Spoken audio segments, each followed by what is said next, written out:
Assalamualaikum warahmatullahi wabarakatuh. Waalaikumsalam warahmatullahi wabarakatuh. Apa kabar hari ini mahasiswaku yang sangat, wah ini semangat sekali nih, cantik-cantik, ganteng.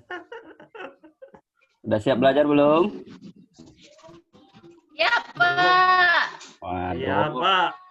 Ya Allah. Semangat sekali. Baiklah.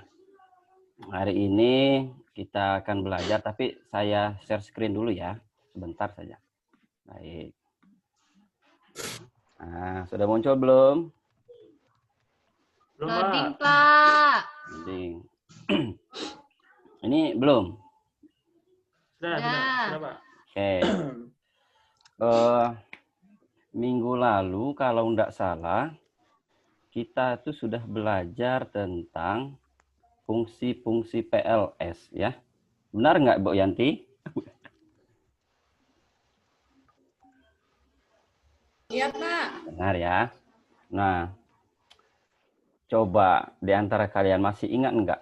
Kan ada 3 fungsi itu PLS itu. Coba satu aja. Ada nggak yang bisa sebutkan? Sebagai pelengkap, Pak. Sebagai pelengkap. Wah, pinter. Bagus. Siapa? Oh, Mega. Nanti tak kasih nilainya bagus juga. Oke. Nah, hari ini kita akan lanjutkan tentang istilah dalam pendidikan luar sekolah. Ya. Ini kebaca tidak? Muncul ya? Muncul, Pak. Ya, lanjut dulu. Ini saya pengen cerita sedikit. Kalau kalian lihat gambar ini gambar apa coba?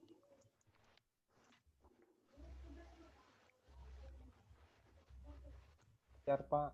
Menjahit. Menjahit. Terus? Anak-anak menggambar, Pak. PAUD. Oke. Terus? Satu lagi?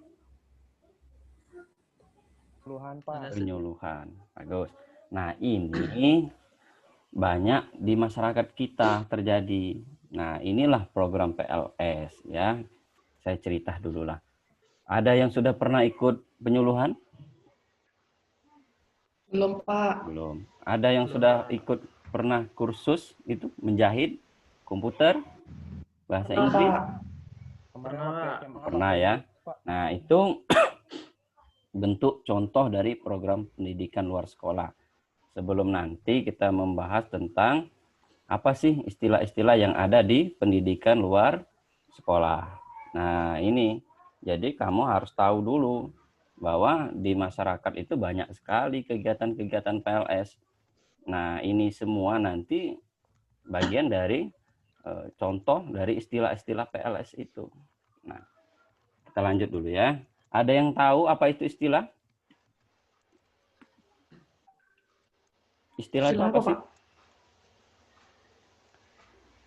Umpamunya, Pak. Singkatnya aja pemahaman kalian istilah itu apa sih sebenarnya? Mungkin, Pak. Istilah. Sebutan ya.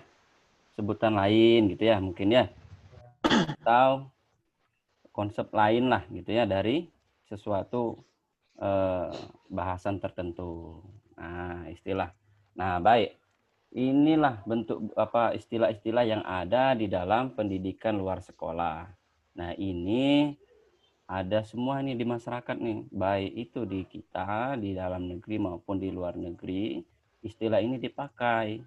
Nah, istilah ini dipakai di dalam implementasi pendidikan luar sekolah. Yang pertama ada lifelong education. Kemudian ada recurrent education, ada permanent education, kemudian ada non-formal education, ada informal, ada community, ada extension. Nah, ada juga lanjutannya social education, kemudian adult education, ada continuing education. Nah, ada 10 ini. Nah, kalian bisa mencari sumber-sumber referensi lain tentang istilah-istilah ini. Hari ini kita membahas tentang konsepnya saja. Karena ini kita masih pembelajarannya konsep dasar, maka hari ini belajar tentang konsep 10 istilah dalam PLS itu. Sebelum saya lanjut, ada yang sudah pernah dengar 10 istilah ini? Belum. Belum. Ada. Fahmi, Belum, Pak. sudah pernah dengar? Ada sebagian saja, Pak. Tidak Bagian. seluruhnya, Pak. Terus. Mega, pernah dengar? Ada Pak yang informal itu Pak. Oke. Artinya sudah pernah tahu ya, dikit banyak ya, tapi ada juga yang belum. Baik, kita akan lihat apa sih sebenarnya konsep dari 10 istilah ini, gitu ya. Nah, yang pertama ada lifelong education ini. Jadi kalau kita melihat di fenomena masyarakat bahwa pendidikan itu adalah ya dilakukan di dalam kehidupan masyarakat itu ya sepanjang hayat hidup manusia itu ya pendidikan itu tetap berlangsung gitu ya. Kalau kita istilahnya kan zaman dulu ya atau istilahnya peribahasa orang atau sebutan lain lah gitu ya. Jadi pendidikan itu ditempuh dari mulai ayunan sampai ke liang lahat. Nah, itu istilahnya. Tetapi implementasi di lapangannya melalui apa? Ya, melalui kegiatan-kegiatan program, melalui apa namanya? Satuan-satuan pendidikan non formal atau kegiatan lain di tengah-tengah masyarakat. Jadi kita itu menuntut ilmu, belajar itu tidak mengenal waktu. Nah, itu istilahnya ya, bahwa pendidikan itu dilakukan sepanjang hayat begitu. Kemudian ada yang kedua, ada tentang pendidikan itu sebagai apa? Ada yang tahu? Ada sebagai perbaikan untuk pemenuhan kebutuhan hidup, untuk perbaikan diri di masyarakat, menjadi yang lebih baik lagi. Nah, itulah kira-kira. Jadi, kalau ditanya, Pak, bentuknya bagaimana? Nah, bisa bentuknya itu, ya masyarakat itu menempuh pendidikan atau pembelajaran melalui program-program pendidikan non formal seperti tadi yang saya contohkan di awal. Ada ikut kursus, ada ikut pelatihan, ada ikut belajar bimbel. Itu semua ya, fungsinya untuk perbaikan diri ya di dalam kehidupan mereka di masyarakat. Itu fungsinya ya, dan itu adalah bentuk dari recurrent education ini. Kemudian yang ketiga ada permanent education. Jadi pendidikan itu sesungguhnya dilakukan oleh manusia itu setiap saat, sepanjang hidup, ya untuk kehidupan dia, untuk kemajuan ekonomi, kemajuan sosial, kemajuan pendidikan, dan lain sebagainya. Banyak sekali ya. Jadi istilahnya itu ketika kalian menempuh suatu pendidikan, ya kalau bisa bermakna gitu ya, berdampak kepada kehidupan yang permanen untuk kehidupan sosial, ekonomi, dan lain sebagainya. Baik, sampai sini ada yang mau bertanya dulu? Atau dilanjut dulu? Lanjut, Pak. Nanti Lanjut dulu, Pak. kalau saya kelewatan waktu, ingatkan ya. Biasa ini Harus. Bapak ini agak-agak lupa-lupa dikit lah waktu. Ya, ingatkan nanti ya kalau udah hampir selesai, mungkin ada kuliah setelah ini. Ada, Pak. Ada Pak. Oke. Sama Bu Mega Pak. Sama Bu Mega ya. Baik. Nah, ini saya lanjut dulu ya. Yang keempat, nah ini non formal education itu. Kan minggu lalu pertemuan pertama kita itu sudah membahas pengertian pendidikan luar sekolah. Yuk, siapa yang masih ingat?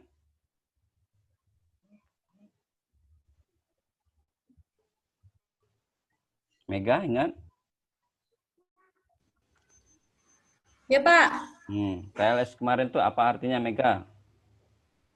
pendidikan luar sekolah itu adalah pendidikan yang berlangsung di luar persekolahan, tidak di sekolah gitu Pak. Di masyarakat gitu.